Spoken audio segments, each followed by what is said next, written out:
dia a todos, neste singular amanhecer ensolarado, sob a sombra de uma árvore frondosa, ao som desta orquestra natural de pássaros silvestres e cigarras, quero dar continuidade à série de reflexões sobre o extraordinário livro de Mirdade.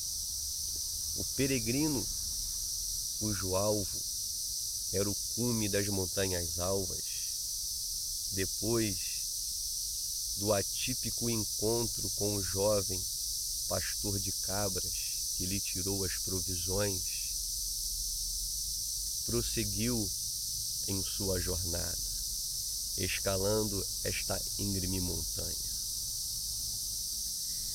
Porém, à medida que ele subia com muita dificuldade a escarpa rochosa, ele pôde perceber que a noite declinava. E tendo vislumbrado um aglomerado de rochas que formava algo similar a uma caverna, resolveu ali pernoitar. Chegando, pôde perceber que os seus pés sangravam. Ao tentar tirar a sandália dos mesmos, pôde identificar que a mesma estava apegada à sua pele. Em suas mãos haviam calos e diversos arranhões. Suas unhas estavam semelhantes à casca de uma árvore morta. Suas vestes estavam rasgadas em decorrência dos cristais e das pedras agudas e pérfuro-cortantes. Seu corpo estava fadigado, ele estava exausto, o sono chegava às suas pálpebras. E ali ele dormiu. Não sabemos se por algum momento, por algumas horas ou por uma eternidade. Todavia, de repente, ele foi despertado daquele sono. Alguém lhe puxava pela manga de seu casaco violentamente. Quando ele abriu os olhos, com os mesmos ainda semicerrados, ele pôde ver uma jovem bela, formosa, de gentil aspecto, despida à sua frente. Olhou para trás e pôde compreender que quem lhe segurava era uma velha, tão feia como a beleza daquela jovem. Era um fenômeno contrastante. E ele, emudecido, paralisado, em estado de estupefação, não podendo esboçar nenhuma reação diante do assombro daquele episódio, ele ouviu a velha dizer à jovem: filha, vede como a boa fortuna tudo provê. E ela foi e começou a despir aquele homem, lhe tirou o casaco e deu para a jovem. Tirou a sua blusa, a sua calça, até o seu traje íntimo e deu para aquela jovem que segurava em suas mãos uma lanterna mortiça. O homem, atônito, perplexo, não conseguia nem verbalizar uma palavra. O seu corpo estremecia dos pés à cabeça, de modo que nada, nenhuma reação ele manifestava. Porém, em determinado momento, os seus lábios foram descerrados e ele, percebendo o seu corpo nu projetado ao fundo daquela caverna, se expressou dizendo: se tendes perdido todo o pudor, velha, eu não o perdi. Estou envergonhado da minha nudez, mesmo diante de uma bruxa como vós. Mais envergonhado, porém, me sinto diante da inocência desta moça. A velha lhe respondeu: assim como ela usa a tua vergonha, usa tu a sua inocência. Tais palavras são por demais significativas, pois para aqueles que almejam alcançar o cume das montanhas alvas da consciência, deve compreender que um dos primeiros pré-requisitos para tal experiência é a inocência. A inocência nos desnuda de todo juízo. A inocência nos desveste de toda moralidade, de toda performaticidade e nos deixa nu ante a luz da verdade. A inocência desembaça os nossos olhos e faz com que o céu límpido da consciência torne-se ensolarado pela sagrada compreensão. No Evangelho de Tomé há algo significativo. Os discípulos perguntam ao Mestre: Mestre, quando te revelarás a nós? Quando nós te veremos? Jesus responde: quando tirarem as suas vestes sem sentir vergonha e colocarem-nas sobre os seus pés e como crianças dançarem sobre ela, então verão o Filho daquele que vive e não temerão. Em outras palavras, Jesus estava dizendo que a inocência é o atributo para a experiência do despertar da consciência crística. O distinto nazareno foi muito enfático ao dizer: se os teus olhos forem bons, todo o seu corpo será luminoso. É a inocência que faz com que uma aura silente, uma aura luminosa emane de nosso ser. E o texto prossegue, o peregrino dizendo: que necessidade tem uma jovem das roupas esfarrapadas de um homem cansado e que se acha perdido numa noite como esta? Em um lugar como este, nas montanhas? A velha responde: talvez para aliviar-te da tua carga.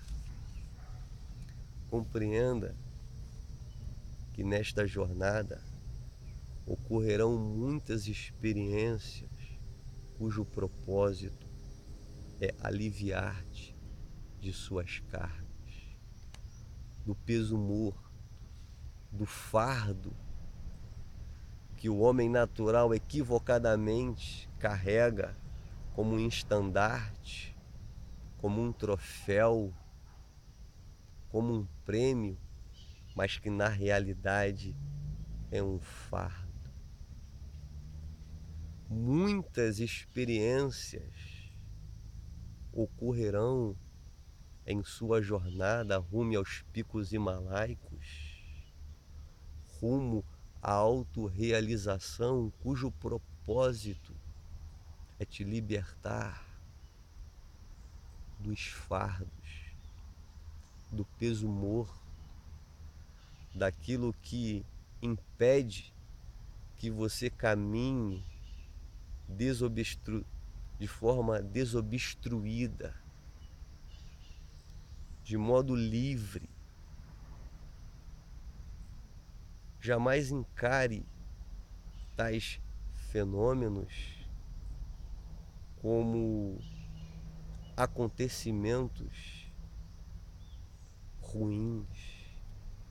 pois a suprarrealidade apenas deseja que caminhes livremente. A velha prossegue, talvez para aliviar-te da tua carga, talvez para aquecer-se. Os dentes da pobre menina estão batendo de frio. O peregrino diz: mas quando o frio fizer os meus dentes baterem, como poderei afugentá-lo? Não tendes piedade em vosso coração? A velha responde: quanto menos possuíres, menos serás possuído. Quanto mais possuíres, mais serás possuído. Quanto mais possuído, menos serás taxado. E quanto menos possuído, mais serás taxado. É algo de extrema significância.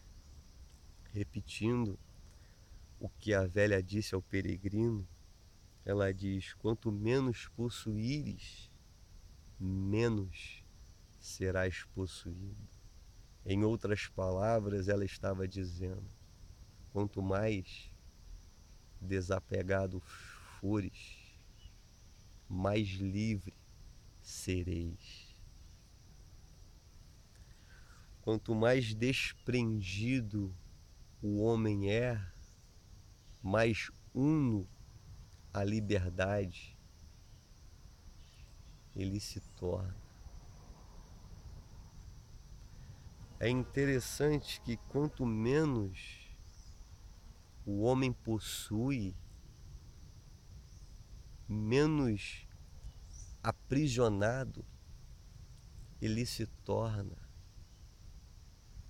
No nosso mundo contemporâneo, cujos homens se encontram adormecidos, eles dizem que o homem é livre quando ele conquista a sua liberdade financeira, quando ele dispõe de recursos que faz com que ele adquira aquilo que lhe apraz. É nessa perspectiva que eles interpretam o que é prosperidade. Todavia, aquilo que para eles é sinônimo de liberdade, para o homem desperto, são algemas de ouro. Pois o texto está dizendo: quanto mais possuíres, mais serás possuído. Cristo, em sua prova iniciática, na tentação do deserto, Satanás lhe diz, mostrando-lhe todos os reinos do mundo, lhe fala: tudo isto lhe darei, se prostrado me adorares. Jesus responde: ao Senhor teu Deus adorarás, e somente a Ele prestarás culto. Jesus, indiretamente, estava dizendo que ele só se prostraria ante ao todo, pois se prostrar ante uma criatura na perspectiva de obter os reinos deste mundo, as aquisições oriundas do mesmo, é o mesmo que está aprisionado, acorrentado. Somente ao todo devemos curvar-se, devemos nos apegar. Quanto mais possuído, diz o texto, menos serás taxado. E de fato assim é. Quanto mais o homem possui, mais semelhante aos modus operandi do sistema ele fica. Quanto mais possuído, menos taxado, pois o homem natural, imiscuído nesse contexto, ele já se encontra aprisionado. Tendo outro aprisionado ao seu lado, jamais tal indivíduo será taxado, rotulado, classificado, pois este, à semelhança do outro, é um normótico, está acometido pelo vírus, ou melhor, pela patologia da normalidade. Ele faz parte do rebanho, ele está inserido na massa, ele se tornou amorfo, sem forma, ele é fruto do meio.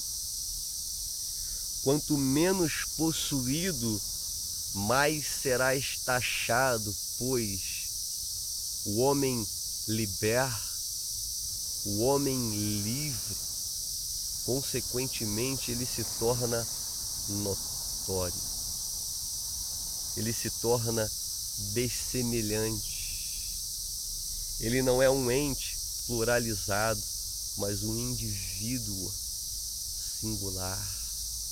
Em decorrência disso, ele será taxado, rotulado, classificado, identificado e, de certo modo, marginalizado. Pois os semelhantes não toleram os diferentes. Os iguais não toleram os que se distinguem pelo seu modo de ser. Tais insights são profundos e significativos, pois são pré-requisitos daqueles que estão galgando níveis de consciência mais elevados. E ele diz, ou melhor, o texto diz, a velha dizendo à sua filha, vamos-nos embora. Ao tomar ela a mão da jovem, e quando já se iam retirar, vieram-me à mente um milheiro de perguntas que eu desejaria fazer. Palavras do peregrino. Só uma, porém, chegou-me à ponta da língua. Antes de vos retirardes, velha, podereis ter a bondade de me dizer se ainda estou muito distante do cume? Ela respondeu, tu estás à beira do abismo negro. Estás na região fronteiriça deste abismo. O homem que está nesta senda rumo ao cume da montanha deve compreender que quanto mais ele se eleva, mais profundo se torna um abismo. Ele pergunta, estou próximo ao cume da montanha? Ela responde, estás próximo ao abismo. Há algo significativo nestas palavras. Neste ponto da sua peregrinação, é o que está implícito em tais palavras. Se faz necessário tomar muito cuidado. O abismo está à espreita. O abismo negro está às portas.